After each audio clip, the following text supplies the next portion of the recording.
Class میں داخل ہوتے ہی قانون کے پروفیسر نے ایک طالب علم سے نام پوچھا۔ مؤدبانہ انداز میں کھڑے ہو کر جب اس نے نام بتایا تو پروفیسر نے اسے فوراً کلاس سے نکلنے کا حکم دیا۔ طالب علم نے استاد سے وجہ جاننے کی کوشش کی، لیکن استاد نے اس کی ایک نہ سنی اور اس بار سخت لہجے میں اسے نکلنے کو کہا۔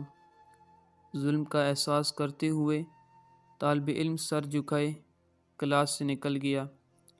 کلاس کے باقی طلباء خاموشی سے سارا منظر دیکھ رہے تھے۔ لیکچر شروع ہوا۔ پروفیسر نے طلباء سے سوال کیا، ریاستی قوانین کیوں وضع کیے جاتے ہیں؟ ایک طالب علم نے جواب دیا، لوگوں کی جان، مال، آبرو اور حقوق کے تحفظ کے لیے۔ ایک دوسرے اسٹوڈنٹ نے جواب دیا، تاکہ ان قوانین کو معاشرے پر لاگو کیا جائے۔ تیسرے نے جواب دیا، تاکہ کوئی طاقتور کمزور پر ظلم نہ کر سکے۔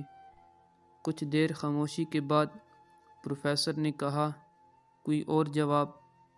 ایک طالب علم نے مؤدبانہ انداز میں کہا، قوانین اس لیے وضع کیے جاتے ہیں تاکہ عدل و انصاف کا بول بالا ہو۔ پروفیسر نے کہا، ہاں، یہ درست جواب ہے، تاکہ عدل و انصاف کا بول بالا ہو۔ طالب علم کے جواب کی تائید کے بعد پھر سے پروفیسر نے سوال پوچھا کہ عدل و انصاف کا فائدہ کیا ہے؟ اسی طالب علم نے پھر سے جواب دیا، فائدہ یہ ہے کہ سماجی حقوق محفوظ رہیں گے اور کوئی کسی دوسرے پر ظلم کرنے کی جرات نہیں کرے گا۔ پروفیسر نے توجہ سے جواب سنا اور پھر سے پوری کلاس کو مخاطب کرتے ہوئے کہنے لگا، اس بار مجھے بلا خوف سب جواب دو۔ جب میں نے تمہارے کلاس فیلو کو کلاس سے بلا وجہ نکال دیا، کیا میں نے ظلم نہیں کیا؟ سب نے بیک آواز میں جواب دیا، جی ہاں۔ اب کی بار پروفیسر کا انداز بدل گیا اور سخت غصے میں کہنے لگا، جب تمہیں معلوم تھا کہ میں نے ظلم کیا تو تم سارے خاموش تماشا کیوں دیکھ رہے تھے؟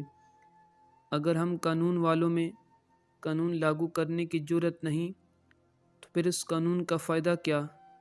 اگر کسی پر ظلم دیکھ کر بھی تم خاموش رہ کر اس کے حق کا دفاع نہیں کرو گے تو تم قانون دان تو کیا انسان کہلانے کی بھی لائق نہیں ہو۔ یہ کہہ کر پروفیسر کلاس سے نکل گیا۔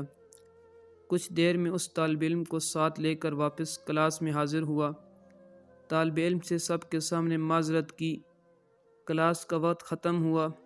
کلاس سے نکلتے ہوئے پروفیسر نے طلباء سے کہا، یہ تھا تمہارا آج کا سبق۔ جب تک زندہ ہو اس سبق کو یاد رکھو، ظلم کو روکو۔